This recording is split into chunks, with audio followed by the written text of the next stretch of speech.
Tigger and Roo went farther into the 100-acre wood looking for something that Tiggers do best. I bet you could climb trees, huh, Tigger? Climb trees?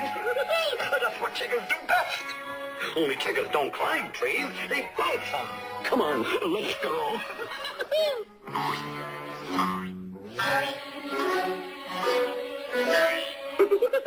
I almost bounced clear out of the book. Some bouncing, huh? Because at the bottom of the next page, Pooh is having a problem of his own. What are you doing, Pooh?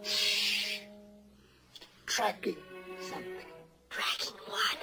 Well, that's what I asked myself, Piglet. What? Cinders and ashes. Look, Piglet.